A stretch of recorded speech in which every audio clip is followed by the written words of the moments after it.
Recording in progress. Good evening, ladies and gentlemen, and welcome to the Proteas Women's post-match press conference following the third and final IWC ODI here in Potchefstroom. At the top of the table, we've got Proteas Women captain and player of the series, Laura Woolvardt. Can I please ask the members the members of the media online just use the hand raise function to ask a question? We'll start off in-house before going on to the media. We do have a bit of a full house, so please just limit your questions to 2 up front, and then we might come back to you back later. Thank you so much. Ready to go first, George? Thank you. Hi. Hi. Well better. Thanks. I guess it's with mixed emotions that you sit here. You set a South African record and you don't emerge as victorious.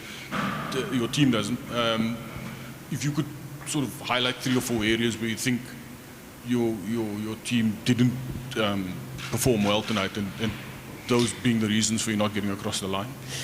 Yeah, tough game today. I think with 300 on the board, you always fancy yourself with a chance of winning. Yeah, I think we had a decent first half. I think obviously we had the 2 run-outs, which wasn't ideal. I think we could have pushed 330, 350 if Kapi was there for a bit longer. She was absolutely smoking them, but yeah, I think it was a tough toss to lose. I think it was nice to chase on that wicket. The ball came on really nicely under the lights, and Chamari batted excellently. She had a few half chances as well. I think 1 or 2 hands that we put down and missed 1 or 2 run-outs as well. So a lot of small moments. I think if we got her out at any point in that, I think it was game on. But yeah, she just kept batting and kept smoking us, and it was hard to stop her today. It's already been a long season, but given what you've done in the last 2 games, you must not want it to end. Yeah. How would you say, or where would you say your form has come from? I mean, obviously not a great tour to Australia, but you've taken a lot of lessons out of that, you said. Are you seeing the stuff that you've applied of those lessons, bearing fruit these last 2 games? Yeah, I was actually talking to my mum about it this morning, that I'm finally scoring runs now as the season is ending, which is a bit annoying. I just like to keep going. But yeah, it's actually a bit silly because I don't think I'm doing that much different at the moment to what I was doing in Australia. I think in Australia I just nicked off a few times and I was back in the shed early in all of the ODIs, and this game I just haven't nicked off. It's not like I'm doing that much different in my prep and in my mindset. I think cricket's just a bit of a funny game sometimes. It's been such a long season, and it must feel like ages ago that you were given the captaincy before you went to Pakistan. I was wondering on 2 fronts, how you felt you have developed in that role, and how you felt the team has progressed since Pakistan. Yeah, it's tough. I think on days like today, it's very tough, especially when failing to defend 300. I think it's not an easy one to take, because obviously a lot of that is me and the bowler setting fields and plans not working and execution not quite being there, which is a bit frustrating. But yeah, I think I've learned a lot in this season. I think I'm still learning a lot. It's difficult, and conditions are different and opposition is different, so there's a lot to learn. But yeah, I think I'm slowly getting the hang of it. It would be nice if we can learn to defend a bit better. From a team perspective? Yeah, where would you say the group is now from being, when you first Yeah. I think we're in a good space. I think obviously when I first took over, we just sort of had a very young group, had a lot of people retiring in a short span of time, and now we've had some good youngsters getting some good exposure to international cricket. I think a lot of standout players like Nadine, I think, has been brilliant for us this past season with the bat and the ball, whereas the season before she was spending most of her time on the bench. So I think we found a lot of little gems like that. But yeah, I think there's still a lot more room to grow for us as a team. Thank you. Pute. Good evening, Laura. Well done on your innings. Thanks. I just want to find out, when bowling, where do you feel the team could have done better? I think it was a tough wicket to bowl on. I think obviously having a lot of seam tonight. I think the seam came onto the bat quite well, but then our spin wasn't able to contain as well as we would have liked.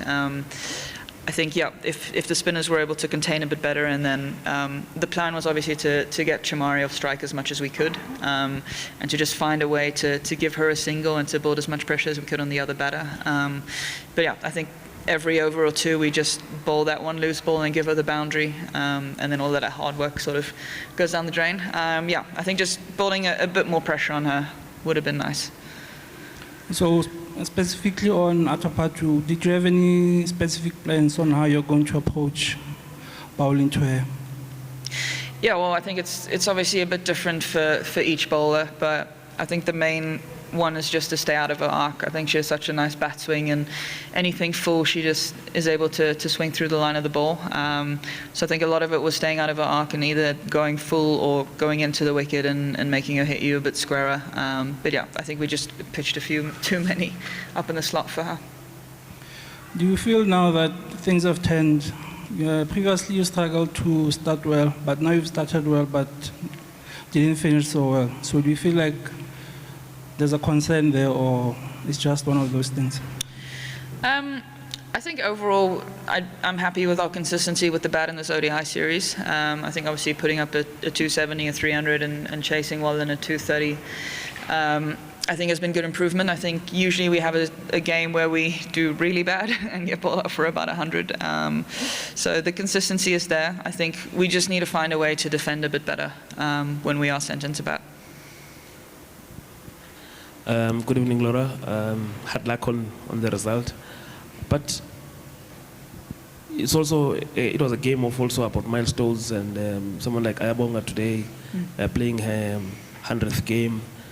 Just on her in terms of how she's been and part of this team, and just a word on her milestone today. Yeah, I think playing 100 games for your country is a massive achievement. It was a really special day for her. Her family was here. She was able to take a couple of wickets as well. She was a bit emotional at the start of the game, which doesn't happen very often with Aya. She's quite soft-spoken and quiet, and she usually flies under the radar a bit. I don't really think she gets the credit that she deserves. I think she's been such an integral part for this team for so many years, and yeah, has delivered in some crucial times for us within those 100 games. So yeah, she's a great asset, and I hope there's many more games in her. Thank you so much. Moving over to the media on Zoom, can I please ask Nathan to go ahead? Thank you so much.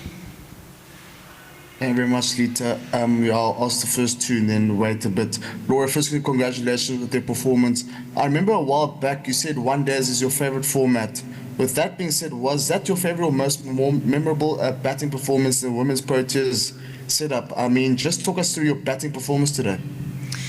Yeah, probably. I think I started really well, which doesn't always happen with me in ODI cricket. To get to my 50 of 35 odd balls, I think was pretty cool. And I didn't really try to do too much outside of my game. I just felt like I was just timing it. Was able to get a few on drives through, which I always enjoy. So that was pretty cool. And then obviously the run-outs happened, which was a bit frustrating. So I don't know if it was my favorite batting performance, because I was a bit upset about that for quite a lot of it. And then yeah, just whacked some at the end and was able to find a couple of boundaries. But yeah, some days it just feels a bit easier than others. I think the 100 I got in the last game was a lot more hard fought and a lot more of a graft, whereas this one, I think I was just able to time it and hit through the line of the ball. Can you just talk us through the extent of Sananda's injury? I'm not sure if you have the update for us. I think she's fine, is what I've just heard. Thanks, Nathan. We'll go to Prakhanyiso, and then we'll come back to Niha and Gomesh. Prakhanyiso, please go ahead. Thank you very much, Lita. Good evening, Laura. Well done on the knock, and unfortunately, sorry about the loss. Look back at this particular knock, and the fact that it came in a losing cause, does it probably sum up the topsy-turvy season the women's team has had over the past 2023-2024 summer? The what season, sorry? Does it probably sum up the kind of topsy-turvy season that the women's team has had this past summer? Yeah, probably. I think we've had some really good moments and some really low moments. I think you've summed that up pretty well. I think we were looking for some consistency within that series, is what I spoke about before. I think we found that now with the bat. I think we had 3 decent knocks out in the ODIs. But yeah, just fielding and bowling, I think could have been a touch better this series. And throughout the year as well, I think we've batted well in phases, we've bowled well in phases, but we haven't necessarily put both of them together at the same time always. Had some big highs winning for the first time in Australia, and had some couple of very disappointing results as well. So, yeah. And I think lastly for me, you've always not been talked about per se, but you've always marked yourself out as the batting leader of South Africa's group. But how have you encompassed making runs while also being captain at the same time? How have I encompassed batting and being captain and handling the two? Yes. Yeah, I think it's actually helped me as a batter. I think I'm starting to look at the game from a different angle. I think now I have to think about bowling plans and think about where my bowlers are going to bowl, and in a way it's helping me sort of plan my innings as well. I also feel that I'm batting for more what the team needs and not necessarily for my own game and my own stats. Whereas if you're just a batter, I think batting can become a bit selfish and you can become a bit obsessed about your stats sometimes and how you've performed on the day. Whereas now I feel like I'm more aware of what the team needs as a captain and just trying to do what's best for the team in the middle. Thank you, Kanyiso. Just a matter of time, we'll just go with Neha and then Gomesh, then we'll call it. Thank you so much. Neha, please go ahead. Hi, Laura. Today was undoubtedly a very high-scoring match, right? So there's also this discourse in world cricket right now that the game is very much tilted to the batters and offers very little to the bowlers. So what are your thoughts on the same? I think it depends which version of me you ask. As a batter, I think today was really cool. But obviously, as a captain, having to manage my bowlers today was a bit rough. I think just my seamers would say they would have loved a bit more in the wicket, a bit more to work with. But yeah, I think it was an exciting game of cricket. A lot of records were broken. And Poch is always a good wicket to bat on, so we knew it would have been a tough ground to defend on. Definitely. And even going ahead, what would be the message you give to your bowlers and the unit at large? At halftime or now? No. Like going ahead for the next series and tournaments, what would be the message you'd give? Yeah, I think we have a nice little break now. I think everyone's going to enjoy being at home. I know I definitely am. And then we have some camps end of May where we'll definitely regroup and probably have to have a deep look at where exactly we went wrong throughout the series. I think a lot of teams are improving in their cricket, and you can see that with Sri Lanka and how well and how positive they're playing. And I think if we still want to stay ahead of the game, we're going to have to be a lot more aggressive and more positive and brave in a lot of our options. And speak about ways to do that over the next couple of weeks. Thank you so much, Laura, and congratulations once again on the knock. Thank you. Thank you, Neha. Gomesh, we'll finish off with you. Please go ahead. Yes, thanks, Rita. Hi, Laura. Congrats. Hard luck on the result, but well played on your knock.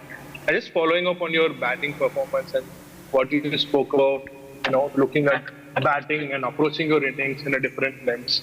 I just wanted to ask about how you have been able to, upgrade your strike rate in the ODI format in the last 12 months or so, from say mid-60s and into the 70s. Like how much you have had to be the proactive opening batter and at the same time build the innings forward. Is that something you have specifically worked on skill-wise or mentally as well? I think I've definitely been working on a lot of things in my batting. I think ODI cricket was sort of more my forte growing up, and then recently I've played a lot of T20 cricket. And I felt like it was almost like nearly there last season, but just not quite there. And I'm finally able to sort of apply what I've learned playing T20 cricket in ODI cricket, which has been awesome to improve my strike rate a bit and have these big hundreds.